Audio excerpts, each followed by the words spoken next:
ओम शांति। आज 17 मई 2024 आज की साकार मुरली के अनमोल मधुर महावाक्य सुनेंगे। मीठे मीठे बाबा के मीठे बच्चे।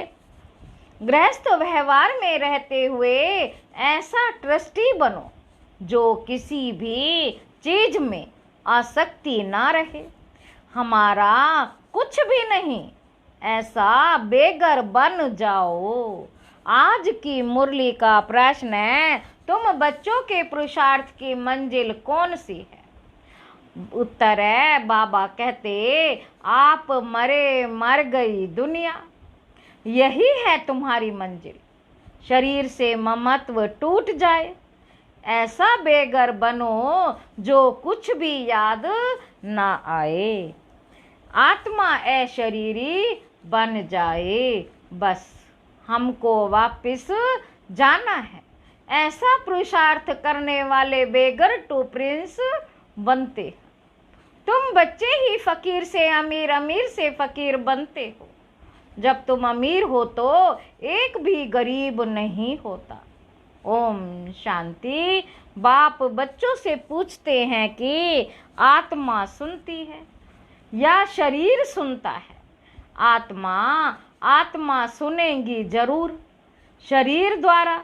बच्चे लिखते भी ऐसे हैं, फलाने की आत्मा बाप दादा को याद करती है, फलाने की आत्मा आज फलाने जगह जाती है। यह जैसे आदत पड़ जाती है। हम आत्मा हैं क्योंकि बच्चों को आत्म अभिमानी बनना है। हम आत्मा हैं क्योंकि बच्चों को आत्म अभिमानी बनना है। जहां भी देखते हो जानते हो आत्मा और शरीर है, और इनमें है दो आत्माएं। इनमें है दो आत्माएं। एक को आत्मा और एक को परम आत्मा कहते हैं। परमात्मा खुद कहते हैं, मैं इस शरीर में जिनमें इनकी आत्मा भी प्रवेश करती रहती है, आत्मा भी प्रवेश रहती है, मैं प्रवेश करता हूँ। शरीर बिगर तो आत्मा रह नहीं सकती। अब बाप कहते हैं, अपने को आत्मा समझो। अपने को आत्मा समझेंगे तब बाप को याद करेंगे और पवित्र बन शांति धाम में जाएंगे, और फिर देवी गुण भी जितना धारण कर और कराएंगे। देवी गुण भी जितना धारण कर और भी कराएंगे। सुदर्शन चक्रधारी बनकर और बनाएंगे, उतना ऊंच पद पाएंगे। इसमें कोई मूंझते हो तो पूछ सकते हो, यह तो जरूर है, मैं आत्मा हूँ। बाप बच्चों को ही कहते हैं जो ब्राह्मण बने हैं, दूसरों को नहीं कहेंगे। बच्चे ही प्रिय लगते हैं। हर एक बाप को बच्चे प्रिय लगते हैं। दूसरों को बल बहार से प्यार करेंगे, परंतु बुद्धि में है यह हमारे बच्चे नहीं हैं।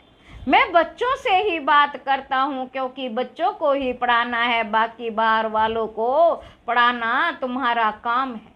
कोई तो झट समझ जाते हैं, कोई थोड़ा समझ कर चले जाएंगे, फिर जब देखेंगे यहाँ तो बहुत वृद्धि हो रही है तब आएंगे।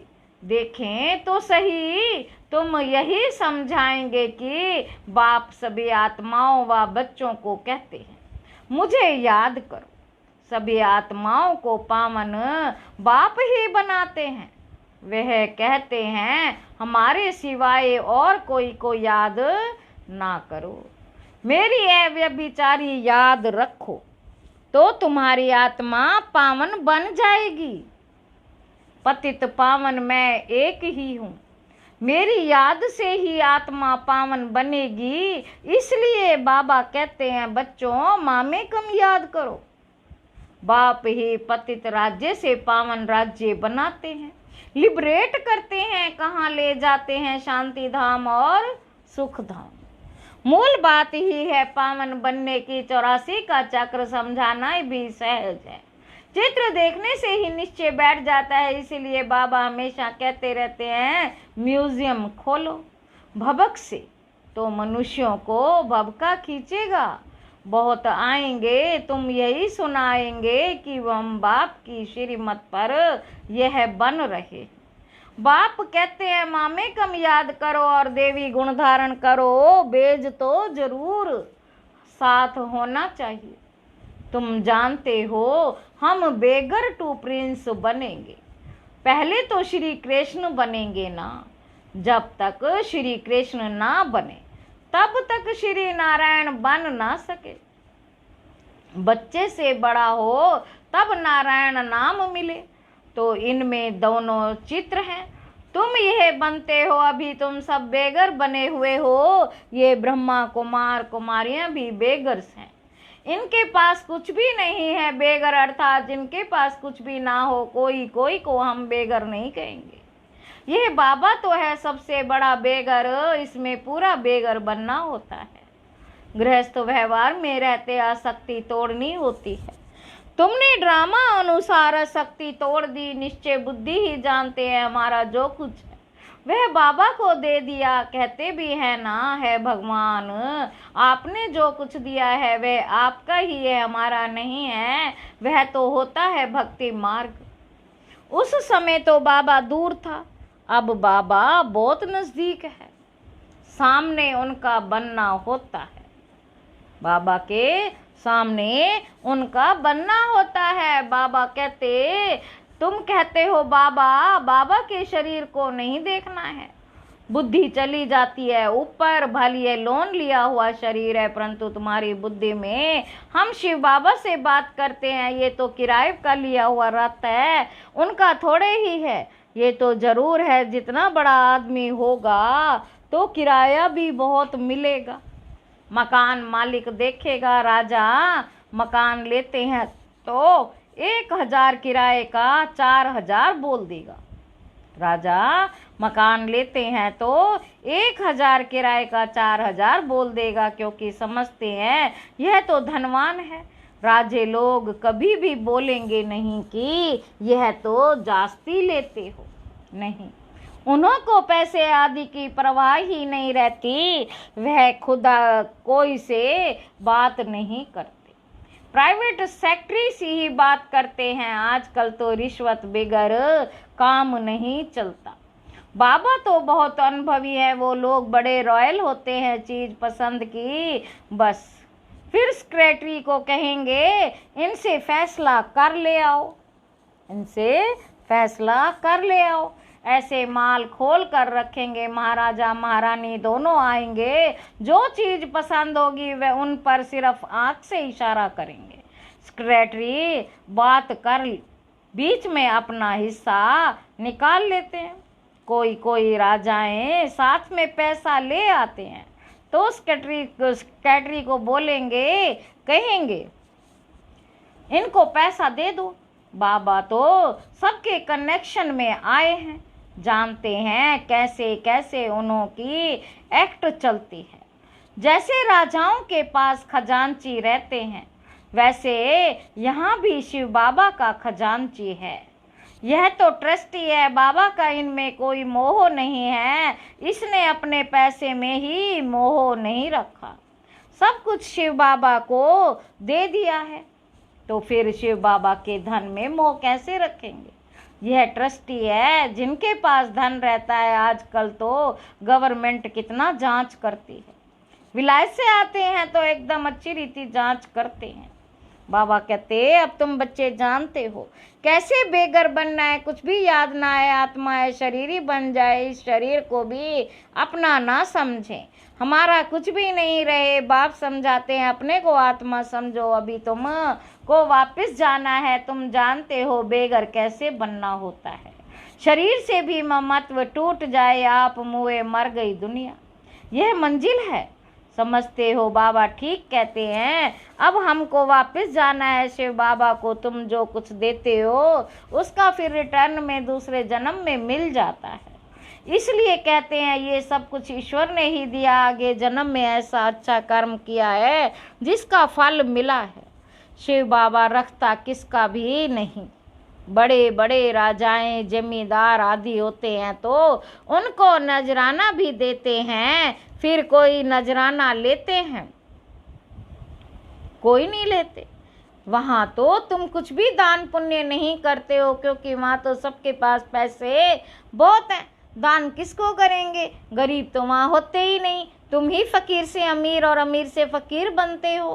कहते हैं ना, इनको तंदुरुस्ती बख्शो, कृपा करो, ये करो। आगे शुरू में भी शिव बाबा से ही मांगते थे, फिर व्यभिचारी बन गए तो सबके आगे जाते रहते हैं, कहते हैं झोली भर दो। कितने पत्थर बुद्धि हैं, कहते भी हैं पत्थर बुद्धि से पारस बुद्धि बनाते हैं। तो तुम बच्चों को खुशी बहुत रहनी चाहिए। गायन भी है, अतीन्द्रिय सुख पूछना हो तो गोपी वल्लभ के गोप गोपियों से पूछो। किसको बहुत फायदा होता है तो बहुत खुशी होती है, तो तुम बच्चों को भी बहुत खुशी रहनी चाहिए। तुमको 100% खुशी थी, फिर घटती गई, अब तो कुछ भी नहीं। पहले थी बेहद की बादशाही, फिर होती है हद की राजाई। अल्पकाल के लिए अब बिरला के पास कितने ढेर मलकियत है। बिरला के पास कितनी ढेर मलकियत है। मंदिर बनाते हैं, उनसे कुछ भी नहीं मिलता, गरीबों को थोड़े ही कुछ देते हैं।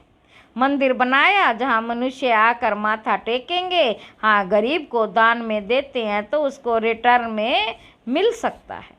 धर्मशाला बनाते हैं तो बहुत मनुष्य जाकर विश्राम पाते हैं, दूसरे जन्म में अल्पकाल के लिए सुख मिल जाता है।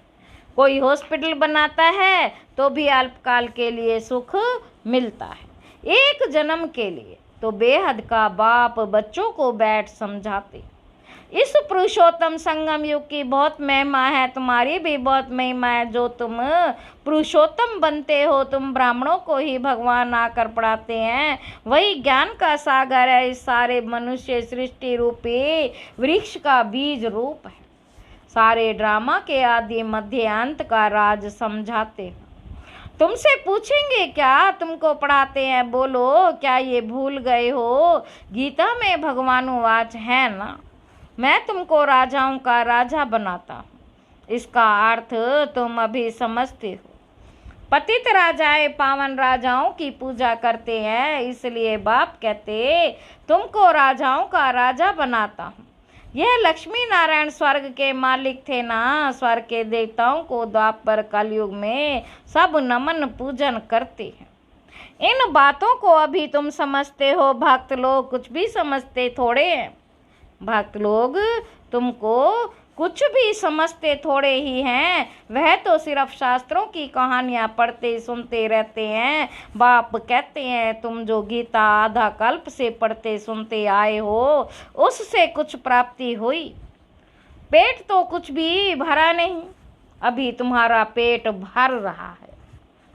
बाबा कहते अभी तुम्हारा पेट भर रहा है, तुम जानते हो ये पार्ट एक ही बार चलता। खुद भगवान कहते हैं मैं इस तन में प्रवेश करता हूँ। बाप इनके द्वारा बोलते हैं तो जरूर प्रवेश करेंगे। ऊपर से डायरेक्शन क्या देंगे? कहते हैं मैं सन्मुख आता हूँ। अभी तुम सुन रहे हो, ये ब्रह्मा भी कुछ नहीं जानते थे, अभी जानते जाते हैं। बाकी गंगा का पानी पावन करने वाला नहीं है। यह है ज्ञान की बात, तुम जानते हो। बाप सन्मुख बैठे हैं, तुम्हारी बुद्धि अब ऊपर में नहीं जाएगी। यह है उनका रथ। इनको बाबा बूट भी कहते, डिब्बी भी कहते। इस डिब्बी में वह हीरा है। कितनी फर्स्ट क्लास चीज है, इनको तो रखना चाहिए सोने की डिब्बी में। गोल्डन एजर डिब्बी बनाते हैं। बाबा कहते हैं ना, धोबी के घर से गई छू, धोबी के घर से गई छू। इनको कहते हैं छू मंत्र। छू मंत्र से सेकंड में जीवन मुक्ति, इसीलिए उनको जादूगर भी कहते। सेकंड में निश्चय हो जाता है हम ये बनेंगे। यह बातें अभी तुम प्रैक्टिकल में सुनते हो। पहले जब सत्यनारायण की कथा सुनते थे तो यह समझते थे क्या? बाबा कहते पहले तुम सत्यनारायण की कथा सुनते थे तो यह समझते थे क्या? पूछ रहे हैं। उस समय तो कथा सुनते समय विलायत स्टीमर आदि याद रहता है। सत्यनारायण की कथा सुनकर फिर मुसाफरी पर जाते थे, वह तो फिर लौट आते थे। बाप तो कहते तुमको फिर इस छीछी दुनिया में लौटना नहीं है। बाबा कहते भारत अमरलोक स्वर्ग देवी देवताओं का राज्य था। यह लक्ष्मी नारायण विश्व के मालिक हैं ना। इनके राज्य में पवित्रता, सुख, शांति थी। दुनिया भी यह मांगती है विश्व में शांति हो, सब मिलकर एक हो जाएं। अब इतने सब धर्म मिलकर एक कैसे होंगे? हर एक का धर्म अलग, फीचर्स अलग अलग, सब एक कैसे होंगे? वह तो है ही शांति धाम, सुख धाम। वहाँ एक धर्म, एक राज्य होता है, दूसरा कोई धर्म नहीं होता। जो ताली बजे उसको विश्व में शांति कहा जाता है। अभी तुम बच्चों को बाप पढ़ा रहे हैं, ये भी जानते। सब बच्चे एक रस नहीं पढ़ते हैं, नंबरवार तो होते ही हैं। ये भी राजधानी स्थापन हो रही है। बच्चों को कितना समझदार बनाया जाता है। बाबा कहते यह है ईश्वरीय यूनिवर्सिटी। भक्त लोग समझते ही नहीं। अनेक बार सुना भी है भगवानुवाच, क्योंकि गीता ही भारतवासियों का धर्म शास्त्र है। गीता की तो अपरंपार महिमा है। सर्वशास्त्रमय शिरोमणि भागवत गीता है। शिरोमणि अर्थात श्रेष्ठ श्रेष्ठ पतित पावन सदगति दाता है ही एक भगवान, जो सभी आत्माओं का बाप है। भारतवासी अर्थ को समझते नहीं है, बेसमझी से सिर्फ कह देते सब भाई भाई हैं। अभी तुमको बाप ने समझाया है हम भाई भाई हैं, हम शांति धाम के रहने वाले हैं। यहाँ पाठ बजाते बजाते हम बाप को भी भूल जाते हैं तो घर को भी भूल जाते हैं। जो बाप भारत को सारे विश्व का राज्य देते हैं उनको सब भूल जाते हैं। ये सब राज बाप ही समझाते हैं। अच्छा, मीठे मीठे सिक्के लदे बच्चों प्रति माता पिता बाप दादा का याद, प्यार और गुड मॉर्निंग। रूहानी बाप की रूहानी बच्चों को नमस्ते। हम रूहानी बच्चों के रूहानी बाप दादा को याद, प्यार और गुड मॉर्निंग। नमस्ते बाबा, नमस्ते, शुक्रिया बाबा, शुक्रिया। धारणा के लिए मुख्य सार पहला पॉइंट है अतीन्द्रिय सुख का अनुभव करने के लिए स्मृति रहे। अतीन्द्रिय सुख का अनुभव करने के लिए स्मृति रहे कि यह पुरुषोत्तम संगम युग है, जबकि हमें भगवान पढ़ाते हैं जिससे हम राजाओं का राजा बनेंगे। अभी हमें ड्रामा के आदि मध्य अंत का ज्ञान है। दूसरा पॉइंट है अब वापस घर जाना है, इसलिए इस शरीर से भी पूरा बेघर बनना है। इसे भूल अपने को यह शरीरी आत्मा समझना है। वरदान है सदा संतुष्ट रहे। अपनी दृष्टि वृत्ति कृति द्वारा संतुष्टता की अनुभूति कराने वाले संतुष्ट मणि भाव। ब्राह्मण कुल में विशेष आत्माएं वो हैं जो सदा संतुष्टता की विशेषता द्वारा स्वयं भी संतुष्ट रहती, अपनी दृष्टि वृत्ति और कृति दोनों द्वारा औरों को भी संतुष्टता की अनुभूति कराती हैं। वही संतुष्ट मणियां हैं जो सदा संकल्प, बोल, संगठन के संबंध, संपर्क व कर्म में बाप दादा द्वारा अपने ऊपर संतुष्टता के गोल्डन पुष्पों की वर्षा अनुभव करती है। ऐसी संतुष्ट मणियां ही बाप दादा के गले का हार बनती है, राज्य अधिकारी बनती है और भक्तों के सिमरन की माला बनती है। स्लोगन है नेगेटिव और वेस्ट को समाप्त कर मेहनत मुक्त बनो। अच्छा, ओम शांति।